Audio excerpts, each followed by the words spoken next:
Hi ಎಲ್ಲ ವಿದ್ಯಾರ್ಥಿಗಳಿಗೆ educate Karnataka ಚಾನಲ್ಗೆ ಸ್ವಾಗತ. ನಮ್ಮ ಶಿಕ್ಷಣ ಇಲಾಖೆಯವರು ಈ ವರ್ಷ 5, 8 ಹಾಗೆ 9ನೇ ತರಗತಿಯ ವಿದ್ಯಾರ್ಥಿಗಳಿಗೆ ಬೋರ್ಡ್ ಎಕ್ಸಾಮ್ ಅನ್ನು ನಡೆಸಲಾಗುತ್ತೆ ಅಂತ ಹೇಳಿದ್ರು. ಅದರ ಪ್ರಕಾರ ಎಕ್ಸಾಮ್ ಅನ್ನ ಹೇಗೆ ನಡೆಸ್ತಾರೆ ಅದನ್ನ ನಾವು ಈ ವಿಡಿಯೋದಲ್ಲಿ ತಿಳಿದುಕೊಳ್ತಿದ್ದೀವಿ. ಮೊದಲಾಗಿ ಈಗಾಗಲೇ ಟೈಮ್ ಟೇಬಲ್ ಅನ್ನ ಕೊಟ್ಟಿದ್ದಾರೆ. ಅದೇ ಟೈಮ್ ಟೇಬಲ್ ಪ್ರಕಾರ ಎಕ್ಸಾಮ್ ಅನ್ನ ನಡೆಸಲಾಗುತ್ತೆ. ನಂತರ ಇದನ್ನ ಬೋರ್ಡ್ ಎಕ್ಸಾಮ್ ಅಂತ ಕರೀತಿದ್ದಾರೆ.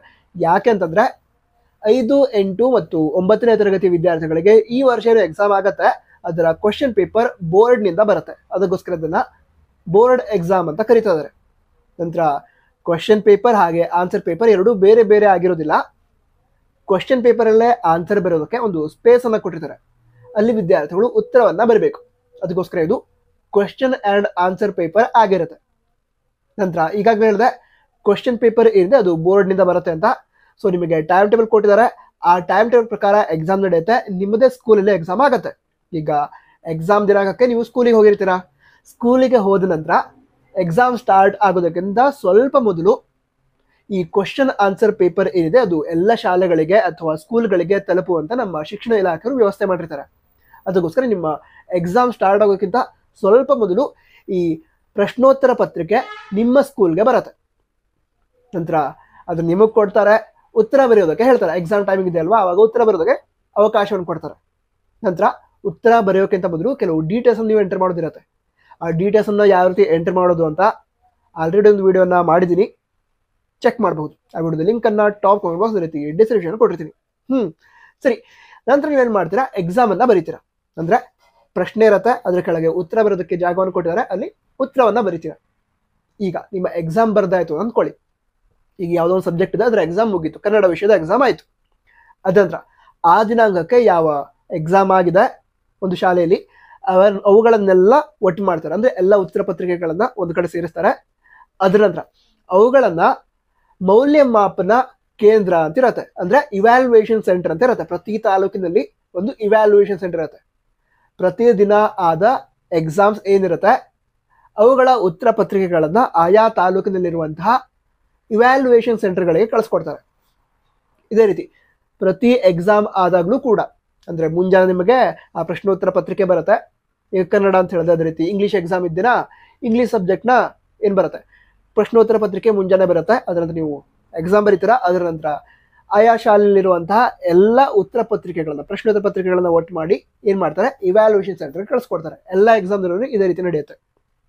ಅದೇ ನಂತರ ನಿಮ್ಮ ಎಲ್ಲ ವಿಷಯದ ಎಕ್ಸಾಮ್ ಆದ್ಮೇಲೆ ಆನ್ಸರ್ ಪೇಪರ್ ಇವ್ಯಾಲ್ಯೂಯೇಷನ್ ಸ್ಟಾರ್ಟ್ ಆಗುತ್ತೆ. ಅಂದ್ರೆ ವಿದ್ಯಾರ್ಥಿಗಳು ಎಕ್ಸಾಮ್ ಅನ್ನ ಹೇಗೆ ಬರ್ದಿದ್ದಾರೆ, ಈಗ ಹೈ ಕ್ವಶನ್ಗೆ ಈ ರೀತಿ ಆನ್ಸರ್ ಬರ್ದಿದ್ದಾರೆ, ಎಷ್ಟು ಮಾರ್ಕ್ಸ್ ಕೊಡಬಹುದು, ಈ ರೀತಿ ಮಾರ್ಕ್ಸ್ ಅಲಾಟ್ಮೆಂಟ್ ಆಗುತ್ತೆ.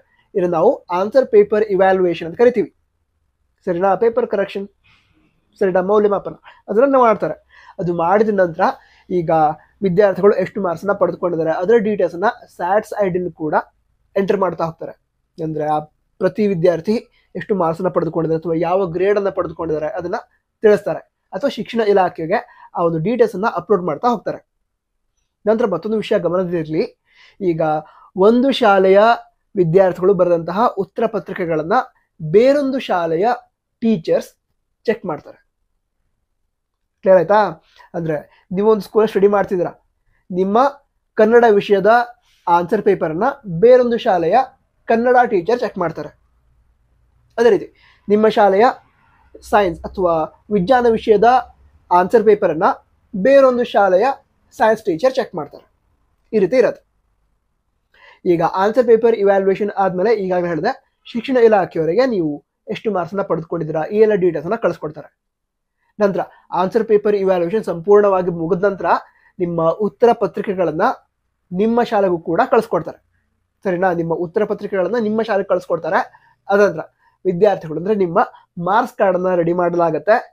ನೀವು ಪಡೆದುಕೊಂಡಂತಹ ಮಾರ್ಕ್ಸ್ ನ ಪ್ರಕಾರ ನಿಮಗೆ ಯಾವ ಗ್ರೇಡ್ ಸಿಗುತ್ತೆ ಆ ಗ್ರೇಡ್ ಅನ್ನ ತಿಳಿಸಿರ್ತಾರೆ.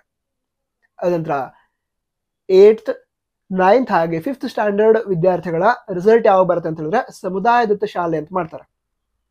ನಿಮ್ಗೆ ಆಲ್ರೆಡಿ ಗೊತ್ತಿರುತ್ತೆ ಸಮುದಾಯ ದತ್ತ ಶಾಲೆ ಅಂತ. ಸೊ ಆ ದಿನಾಂಕದಂದು ವಿದ್ಯಾರ್ಥಿಗಳು ಅಂದ್ರೆ ನೀವು ನಿಮ್ಮ ಪಾಲಕರನ್ನ ಕರೆದುಕೊಂಡು ಹೋಗಿರ್ಬೇಕು. ಆವಾಗ ನಿಮಗೆ ನಿಮ್ಮ ರಿಸಲ್ಟ್ ಅನ್ನ ಕೊಡ್ತಾರೆ. ನಂತರ ಎಕ್ಸಾಮ್ ಚೆನ್ನಾಗಿ ಆಗುತ್ತೆ. ರಿಲ್ಯಾಕ್ಸ್ ಆಗಿ ಎಕ್ಸಾಮ್ ಬರೀರಿ. ಎಕ್ಸಾಮ್ ಬಗ್ಗೆ ಬೇರೆ ಡೌಟ್ಸ್ ಇದ್ರೆ ಕಮೆಂಟ್ ಬಾಕ್ಸ್ ತಿಳಿಸಿ. ನಂತರ ಮುಂದಿನ ದಿನಗಳಲ್ಲೂ ಕೂಡ ಎಲ್ಲ ಅಪ್ಡೇಟ್ಗಳನ್ನ ಕೊಡ್ತೀವಿ. ಸ್ಕಾಲರ್ಶಿಪ್ ಬಂದರೆ ಅದ್ರ ಬಗ್ಗೆ ಕೂಡ ಇನ್ಫಾರ್ಮೇಶನ್ ಕೊಡ್ತೀವಿ. ಅದಕ್ಕೋಸ್ಕರ ತಪ್ಪದೆ ಸಬ್ಸ್ಕ್ರೈಬ್ ಮಾಡಿ. ನಂತರ ಎಕ್ಸಾಮ್ಗೋಸ್ಕರ ಆಲ್ ದಿ ಬೆಸ್ಟ್. ಎಕ್ಸಾಮ್ ಚೆನ್ನಾಗಾಗತ್ತೆ. ಜೈ ಹಿಂದ್. ವಂದೇ ಮಾತರಂ.